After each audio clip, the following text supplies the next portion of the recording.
Okay. You have a wonderful quote that I've been using as a bit of a mantra over the past few years. It's from your book, Guided Meditations, and it's in the financial meditation.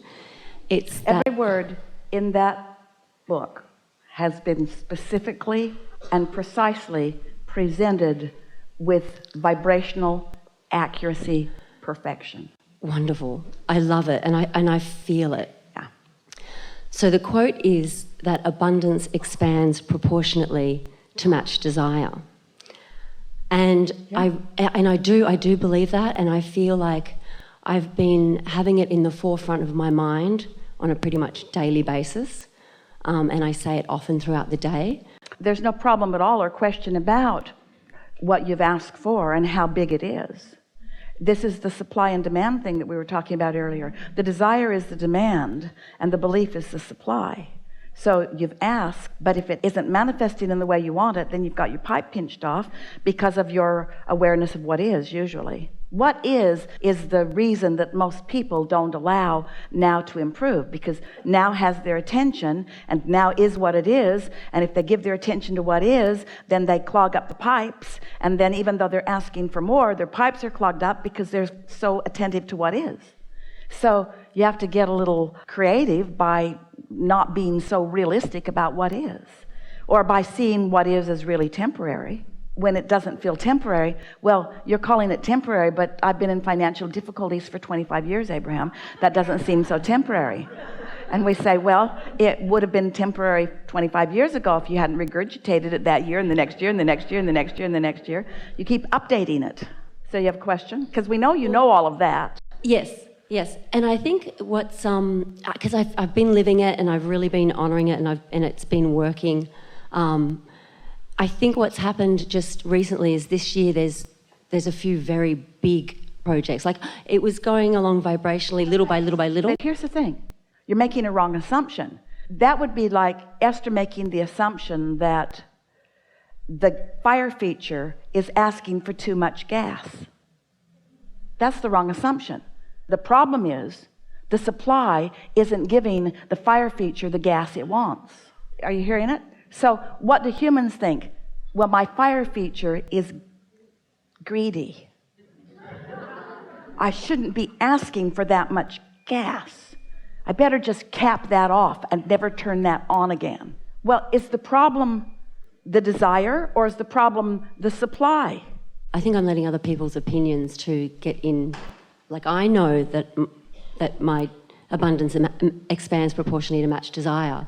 Other people's opinion, like what? Well, just because the desires are big, you have someone's opinion say, oh, really? That's, are you sure you want to do that? That's like going to be a lot of money. Send them to Esther at the Spurs game. She'll have a talk with them. Okay. Tell that terrible story about your own life, but leave me out of it.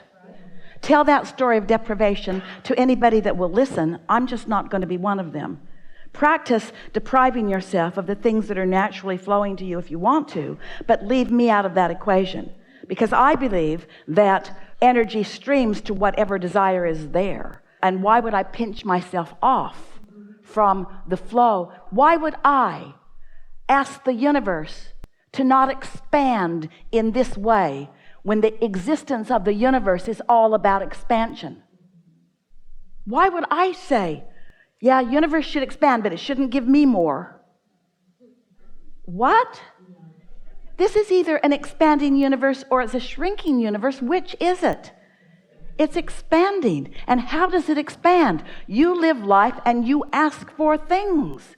And it's only people who have pinched off their supply that think you should too. Here's a really good rule of thumb. Whenever somebody is giving you advice, just ask yourself, is this a happy person that I'm listening to? If somebody says to you, you should not want that, just ask yourself the question, is this a thriver? Is this person thriving? And your answer is right there. No, this person's trying to teach me deprivation, because this person is living deprivation and wanting to justify their own deprivation by encouraging me to be deprived too. Wonder what my inner being thinks about that.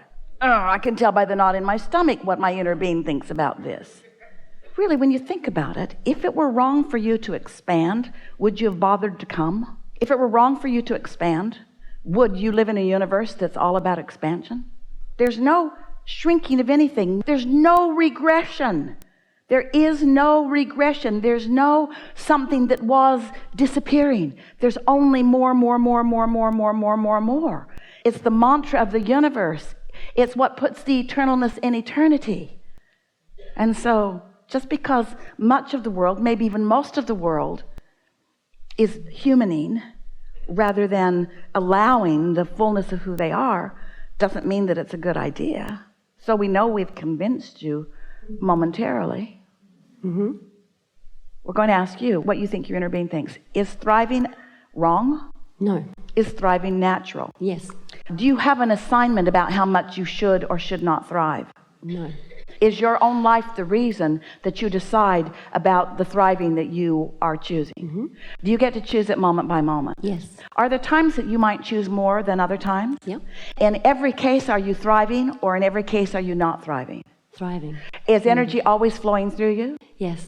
Does it flow because of desire that you have set into motion? Yes. Does it flow only because of desire that you've set into motion, or is there another factor? I would say only because I've desire that is set into motion. Well, you're calling for it with your desire, but does it flow only because of your desire, or is there another factor? Well, it flows anyway. Does it flow only because there's desire, or is there another factor? Is your desire the only factor, or is there another factor? Your belief is a great big factor. So if you desire something that you don't believe, you've got the valve shut off and your pipes are howling and the fire feature is dark. Is there enough gas? Yeah. Esther called up City Public Service. Do you have enough gas for me? Is there any possible way that I could use more gas than you want me to use? Is there a limit of how much gas I can use? Do we have any shortage of gas supplies? Do you want to thrive by selling more gas to me? If I were to have a fire feature and I would leave it on all day, every day, and my gas bill were like $1 million a month, would that be all right with you? They would say, we'll bring you more valves, we'll bring you more pipes, we'll bring you as much as you want, because City Public Service wants to thrive. Absolutely. You see. So where do you get your shortage consciousness? Yeah, it's silly. It's illogical when you look at it in terms of supply and demand, because when you ask for something, it always comes. You see, it's easy for us to explain this to you because we've watched your economy from the beginning of humanness. We've watched your economy. We know that when you live life and you ask for more, that the universe provides more and that there's no shortage, because the law of attraction provides whatever is necessary for the creation of whatever your life has caused you to ask for. So you will never run out of the supply of anything. It will take different forms, but it is an endless supply because this is an eternal universe. But humans get this shortage consciousness going where they think there's only enough life force for this generation. Everybody else is not going to make it. No. And so all you have to do is look back not much more than 100 or 200 years when your economy was about beads and fur. Gold chunks. And now look at the basis of your economy. Now your thoughts are commerce. Now your ideas are commerce. Now the energy that moves through the internet is commerce. There's no end to the stream of abundance that flows through the consciousness of all that is. Only humans pinch themselves off for really unnecessary reasons. We've convinced you. You have. So now start your story again. This is helpful. You just sat into the chair, and what is it that you want to say to infinite intelligence about your financial situation? What do you want to say? What do I want to say now? Or when I sat in the chair? Have you heard nothing from us? If there's ever anything that you will know about us, is that we want you to be as present in the now as you can be. Yes. So, what would you like to say about your financial, what do you know about it? That abundance expands proportionately to match desires. I have more confidence in that now than ever. Is there another factor? Yes, my belief. Is that factor adjustable? Yes. Yes. How do I know it needs to be adjusted? I'm worried about money. I'm jealous about money. I don't have enough money. I don't feel good about money, or I don't have enough money. So what does an adjustment to a closed valve feel like? Put yourself there. The gas is being summoned, the valve is closed, and the pipes are doing this, water pipes too. So what happens when the valve is open? The flow and relief. Relief.